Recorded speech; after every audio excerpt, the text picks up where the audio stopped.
a letter from Columbia and Virginia Tech. Then he had been at Georgia Tech for three years. Right? John has a very interesting background. He's a founder director called the Network Dynamic Lab. So his PhD dissertation is on the innovation and corporations. And over the years, he just magically transformed himself into an energy system person. So when mine and my computer were looking for a paper, right? If you search smart city or energy efficiency and community engagement, right? So and John paper is always came on top, right? So and also. I don't think we have any smart city talk in this energy seminar series. So I think John talk will be, I really look forward to hear all the excitement, right? But I also wanted to mention that John did not just, publish papers, right? He worked with cities, right? So he worked with New York City, London, Chicago, and Atlanta, and many more, right? So and then have a real impact on the society. Right? So let's have warm welcome, right, for Professor. Right? Thanks. Thank you, Max, and it's great to be here. Actually, to be right here in this building. My father-in-law and I have been having a debate. You probably won't like my side of the debate. He went to Cornell, and I went to Stanford, and we debate who has a prettier campus. But he studied at Cornell Chemical Engineering, so I'm right in the building where he studied, so I will have to get a selfie before the end of this and send it to him. Max mentioned I hold the Frederick Law Olmsted Professorship. Does anybody know who Frederick Law Olmsted is and their relation to Cornell? He said no, so I did. Yes to knowing, but not to the connection to Cornell. Whenever I travel, I try and look at, just Google, the place I'm visiting at Frederick Law Olmsted. If you Google that, you'll be taken to, I think it's the facilities website, and the second sentence is the selection of the location of Cornell on this promontory high above the river was made by Frederick Law Olmsted. He was not ultimately engaged to the planning for the university, but he also did Stanford University campus. And so if for those who don't know who he is, he designed Central Park as I think his most famous achievement.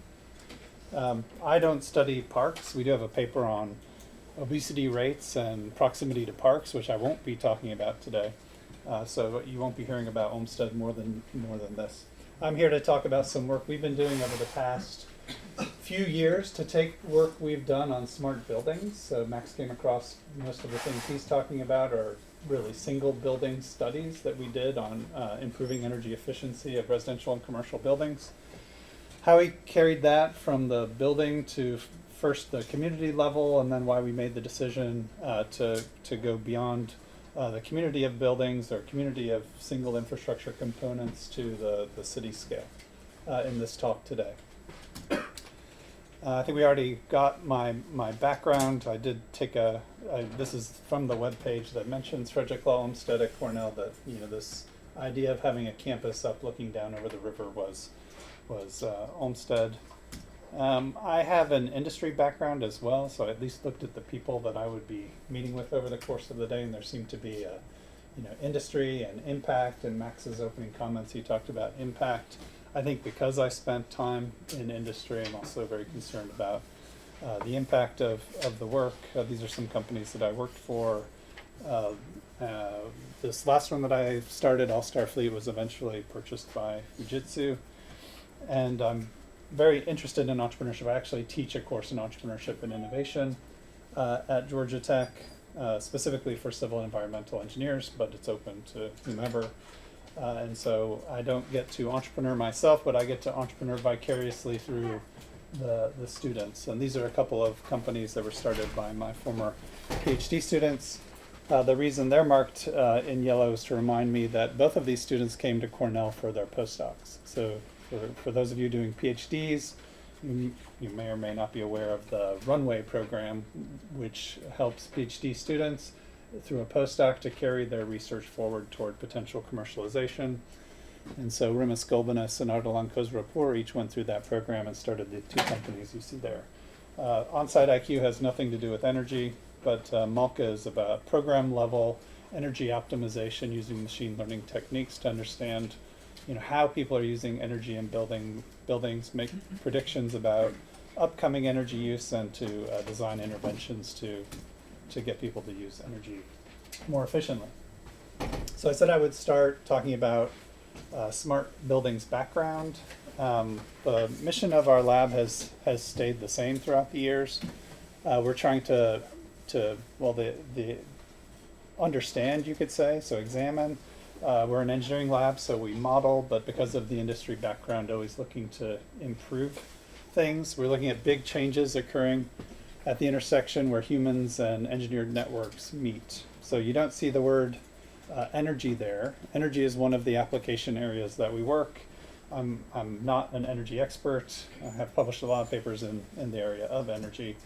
But we started out just trying to understand how can we take increasingly sophisticated models of our infrastructure and put more data into those models. So what an area we called, and this was more my PhD studies, information system integration. There was a $15 to $16 billion interoperability issue in that models from different software packages or even different versions of the same software package for our infrastructure couldn't speak to each other, couldn't be seamlessly exchanged. Why that's important will come to light as we kind of evolve through the application areas. Once we had these sophisticated building information models, we looked for interesting ways to deploy them for some human purpose. And so this is a Boeing delivery center in outside Seattle, Washington. And it's literally what it sounds like. When someone buys a plane, they have to go somewhere and pick it up. And so this is an airport where people go to pick up their Boeing plane. And Skanska was a contractor, and obviously Boeing is a very innovative company. They were interested in understanding what if they could explore that facility before it was even built. And so we created affordances so you could go into the facility before it was built. Our monitors, this is a hallway, you can see I have a pointer. You can see some screens in the hallway. In the virtual reality world, they were very impressed because you could walk up and click on these and find out details and specifications about the building. More recently, as we look for ways to use this virtualized building information model productively, we have, this is a living building, which when I met with some of the students who are, I think, here in the room, we talked about, sustainability, a vision for sustainability. This is now built, but the people that funded it wanted to give the public the opportunity to interact with it before it was built. This is not the same experience as having an Oculus Rift headset on, but that's someone walking through the building. But more importantly, to provide feedback on ways that they could better address the 7 petals of the living building standard.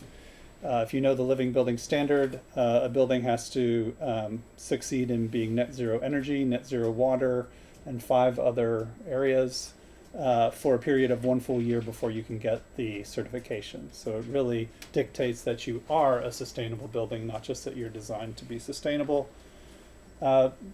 You might wonder, well, how is this research? We decided to turn it into a human-computer interaction study. So in what ways can we provide information to the lay public so that they can make more informed input about a future facility? You first saw the Oculus Rift virtual reality. This is now an iPad-based application showing where people had tapped in and put in comments. This is not real comments from citizens. But we did get a lot of very interesting feedback from citizens, passed it on to the architect, and the architect made decisions about what they may wish to implement in the building. So we compared pure immersion virtual reality, stakeholder engagement, this 360 views, and we built an augmented reality application as well, where you could literally take the iPad and walk into the building where it was a parking lot.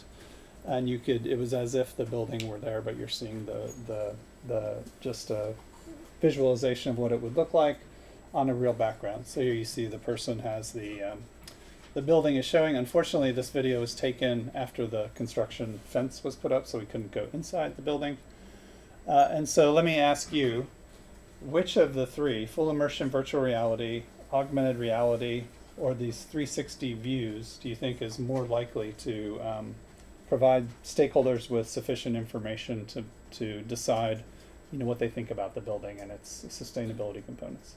How many would think it would be the augmented reality? That's what I thought. How many think it would be the full immersion virtual reality? And then how many think it would be the 360 views? So most said 360 views. I thought augmented reality, I thought the opportunity to walk out on the site would be wonderful. But actually the full immersion virtual reality won the day significantly in providing people with the real experience of what it's like to go in. We had the architect go into the model, and she looked up and said, let's say that speaker was supposed to be gray, not black. And in this case, it was a beam across the ceiling. And we changed it while she was in there, and she said, okay, well, this now changes architecture forever. We're going to be able to stand in the buildings as we design them. We took the facility one step further and said, why don't we train in it? So we have classes that are taught in the virtual reality facility with students from programs around the world. But let me get to energy, because it's why we're here. We thought, couldn't we put the energy consumption information into that model as well and use the building information model as a form of feedback? And so here is a floor plan for a residential structure. On the left is just an Excel spreadsheet of the output of data from ammeters on the energy consumption of each of these units. And the color coding is an indication of how you're doing relative to your neighbors in the building. And that is something that we've finished the development on, but we haven't done a first experiment. I thought I would tell a little bit the background, because Max was talking about the history of papers in this area. We started out studying 89 unit residential dormitory. We chose it. It's an apartment building that Columbia University purchased. So each of the units is individually monitored, put ammeters in the utility panels in the basement, built an information system to provide users with context. So here's how much energy you're using. The bars are how much energy consumption on a different day. There's also a line on the chart which shows the average use of the building. Over the period, it shows the average use of people that are in your peer network. And there's a little audit tool where you could plug something in, unplug, and it would tell you, this was 10 years ago, it would tell you how much energy that appliance was using, so you could develop strategies to improve your energy consumption behaviors. We ran an experiment. It was a short one, but that was what had been published to date, and so we wanted to replicate a study that had been done with no control group that said if you implement an information system, a feedback system for energy, you can expect 30% reductions in energy consumption. I was interested in peer network effects, so how people influence each other's energy use, and so when we looked at all participants in the study in this 89 unit residential dormitory, savings were about 12%, and they were significant. But then if you look at the pattern of savings, you see this very steep response, right? When I initially get my feedback, I change my behavior, but then I slowly dissipate back to my pre-perturbation or pre-response consumption levels. And so when we reevaluated it with that in mind and looked at the specific study groups, one was a control group, one got their own energy use contextualized by the building average, the other got their own energy use contextualized by their peers in the building and the building average. Only those that could see the consumption of people that they had indicated they were friends with, and that person reciprocally said that they were friends, significantly reduced their consumption. It was in that 30% range of about 26% for that 2-week period of study. We have rather than going deeper in that, I thought I'd share a couple of other studies we did at the building scale and then start talking about the cities.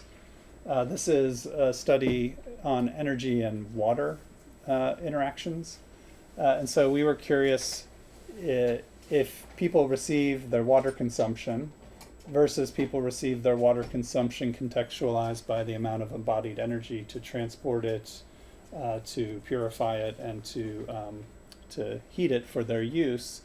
Would that additional contextualization of the energy embodied in the water motivate savings in consumption? This was a not as tight a resolution in terms of the frequency of sharing of information, but it was a much larger study, 18 residential dormitories on the Virginia Tech campus, 4,700 people. 6 of the buildings were controlled because we don't know what kind of variations in water consumption there might be just because of finals or weather. And then 6 buildings that received only how much water they were using, 6 that received how much water they're using and how much energy is embodied in that.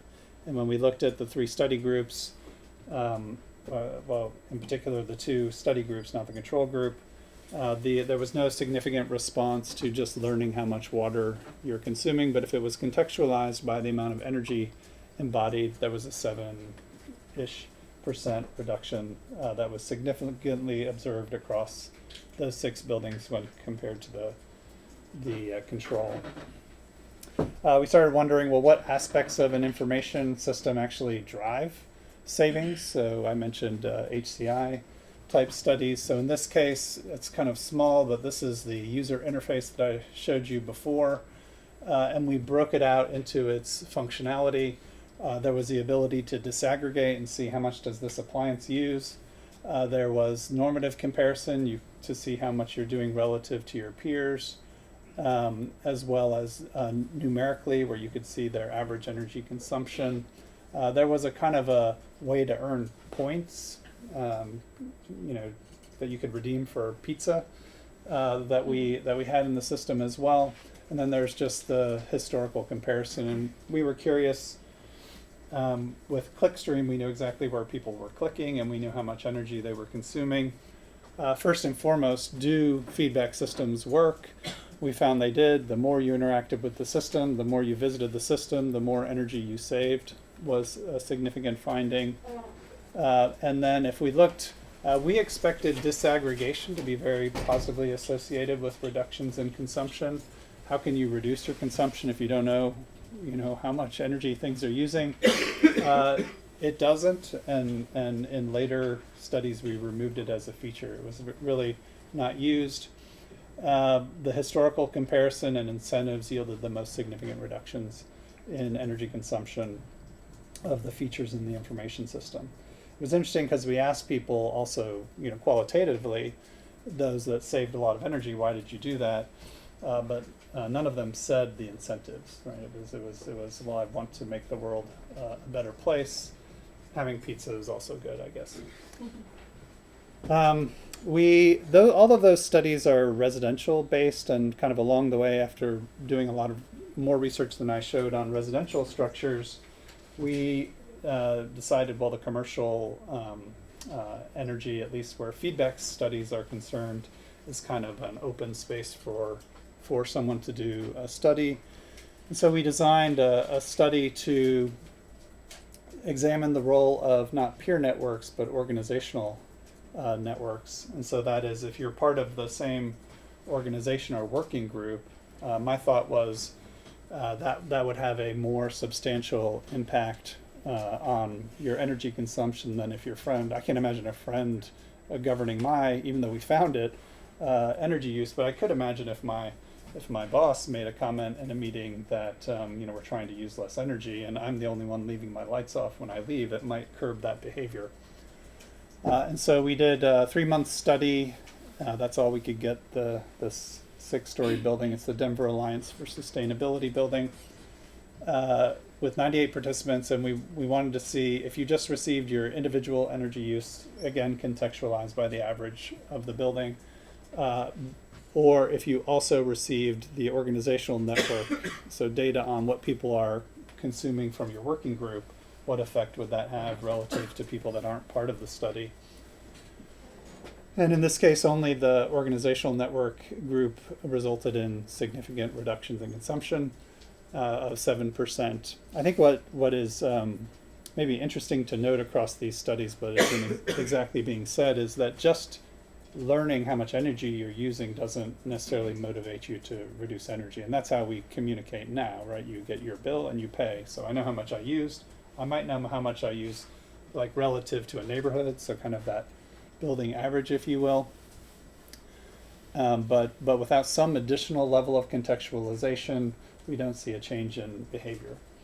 And so that's sort of smart buildings from an energy perspective. We started to leap out of the building when one of my students was studying energy saving practice behavior diffusion through online networks. And we had a disaster that hit where we were living, derecho, if anyone even knows what this is.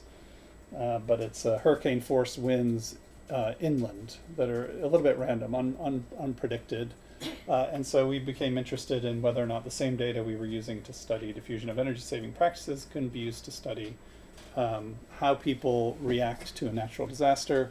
So we initially studied movement patterns in Hurricane Katrina Hurricane Sandy, and had about 50,000 data points per day. And if you remember this, they had to redraw the flood maps. The green dots are unfortunately fatalities. The red areas are areas of mandatory evacuation where they expected flooding. And you can see predominantly those fatalities were in those areas. And so how can we get information more quickly? How can we get people out of the city more quickly? We started studying mobility patterns. We studied, after that, there was a sort of predictable pattern to people's movement during the natural disaster. We said, well, is this true across types of natural disaster? And we studied 15 severe disasters in a year, including severe winter storms, one nor'easter up here, typhoons, earthquakes, very severe rainstorms that result in casualties, and wildfires, and found that they did follow a similar pattern, except earthquakes. And so where we haven't necessarily carried that further, earthquakes come very abruptly, right? You have some warning that a winter storm is coming, some warning that a hurricane's on the way. Earthquake, you don't have that same warning. And so this is all a kind of longish preamble to, well, as we pushed out with that disaster research, couldn't we do some of the same with our energy research? And so we expanded the vision to try and achieve these, not just smart, but using the smartness of a city to create more sustainable, resilient, and livable places to live. So why do we expand to the larger spatial scales? It's predicted that up to 70% of the world population is moving to cities by 2050. If that's true, then, well, this is the 400 years artist rendering of Manhattan 400 years ago, artist rendering 10 years ago. It took 400 years, let's say there were some spikes along the way, to build a New York City, but if that growth is going to happen, we're going to need a new New York City every other month. And so if there are going to be these new cities, and in talking with students over the course of the day, there was a lot of talk about, well, how do we address the existing infrastructure for sustainability? What about the role of new infrastructure? Well, this is a tremendous opportunity to do the new infrastructure right. We study human infrastructure dynamics, and so is there an interesting problem to be studied here? If we look at what happens when you grow a city, things like socioeconomic factors scale superlinearly. As you grow, there's going to be 15% more income, wealth, and innovation as you move up that scaling curve, but they're also going to come with 15% more crime, pollution, and disease. On the plus side, from an infrastructural standpoint, as we urbanize, we can provide transportation needs with slightly less. Happens to be, according to Jeffrey West, sublinearly associated with 15% less. And so, given that there are these interesting dynamics, we felt confident to move forward. So just two things we did moving forward. First, one of the tricks, and I've talked to Max last night and again today, as you want to go bigger to a city or even beyond that, is tying energy use to an individual. And so all of the studies that we've done, I think all the ones that I described here, we're able to look at an individual's energy consumption. So if we make an intervention, we can see what happens. But we decided what would happen if we relax that constraint, and we just wanted to study something that may lead to reductions in energy consumption. And so we started to investigate across the web how people share information about energy consumption practices. There's a lot of that. We focused on a 28-day period, and we looked at who forwarded to whom, what kinds of things did people talk about that got forwarded on or retweeted or whatever it happens to be in another microblog. And we looked at the role of the person sending it. Did they show up as someone that was part of an organization, a company that might have an interest beyond just the sharing of the information, financial interest, opinion leaders who weren't organizations but were trying to help the world to optimize energy efficiency, and then the lay public. And we expected the opinion leaders to be in the central role of promoting diffusion, but we found more so that communications were oftentimes trapped in communications loops between different organizations.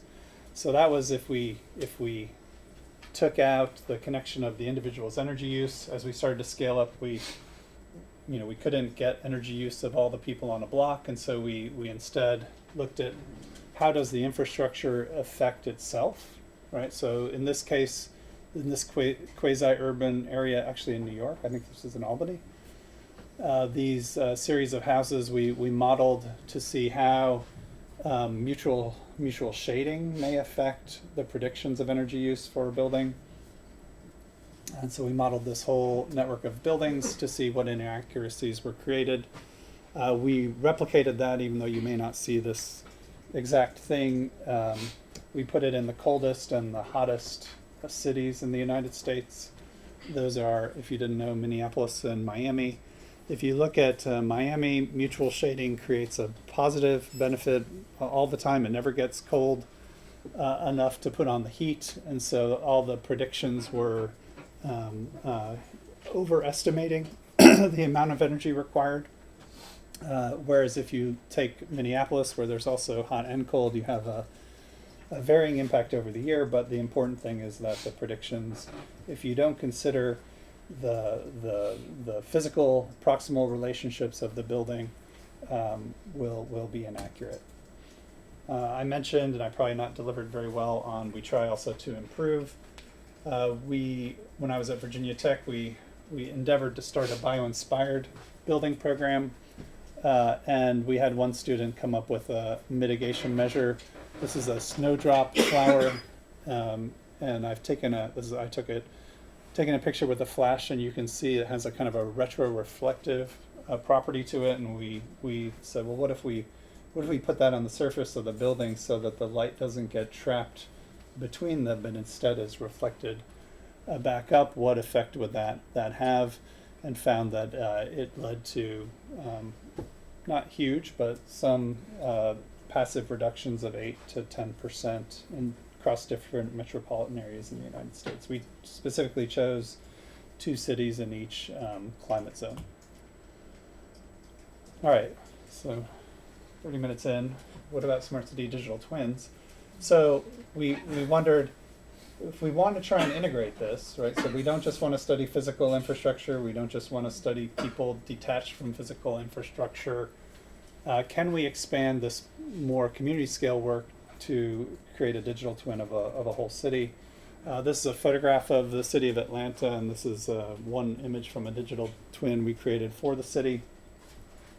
Digital twin is basically a pairing of the virtual and the real, but importantly, it allows you to do real-time predictions. And so if we simulate, we're given a data set, we simulate. Tomorrow we're going to get the same answer as we got today because we're using the same data. But in a digital twin, the idea is you're continuously simulating. So when we go tomorrow, we may actually get a different answer than when we went in today, because now we have more data. And so with Atlanta, we're interested in studying changes in how people are interfacing with the infrastructure. We defined it in an article in 2017 as basically taking all that IoT-enabled data to basically provide a platform for where that data could be analyzed and visualized. And so the steps, and this comes from the original definition of digital twin, is first understanding what's happening. So some of the studies I'll show are about just understanding why things are happening the way they are in the city, why people move the way they do.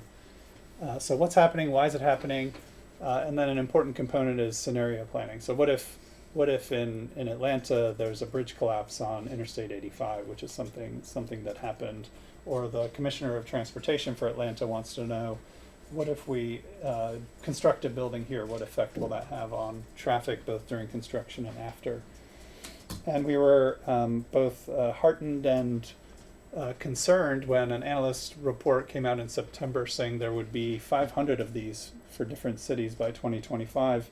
And frankly, for an idea that is 2 years baked, that's an awfully large number. Now, I doubt whether we would get to anything like that, but I think we do need some research if those decisions are going to lead to not just smarter cities, but more resilient, more sustainable, and more livable. I don't think I have time to go over this, but Isaac Asimov was provided with postcards from an exhibit in 1899 for the World's Fair, where they were predicting what the future would be like. These are 4 images from that book, but we were inspired by that book to do an NSF, National Science Foundation workshop on science fiction to smart city, right? So at that time, they were struggling with the second industrial revolution. Rail, gas, water, sewage, power, and phone were all infrastructure that was expanding. And I think if we look across what's happening today, we have IoT sensors everywhere, and we have masses of data that we haven't had to deal with. And so this digital information is becoming itself a new form of infrastructure. So I want to share, these are the 5 pillars of smart city of the City of Atlanta, who's our close partner in research: mobility, public safety, environmental sustainability, city operational efficiency, and public and business engagement. And I think if we address these, then we are at least moving toward more sustainable, resilient, and livable cities as we evolve to smart cities. And so I'd give a couple examples of what we're doing for each of those. In their mobility, what you're seeing on the left here is, this is just a day of movement in the City of London. We studied over the course of a full year 18 million positional records. We coupled that. They have very publicly available data on energy, electricity, and gas consumption across the city, across its 4,800 spatial divisions. And we were just interested in understanding how people's movement patterns can be correlated to understand differences in energy consumption in different parts of the city.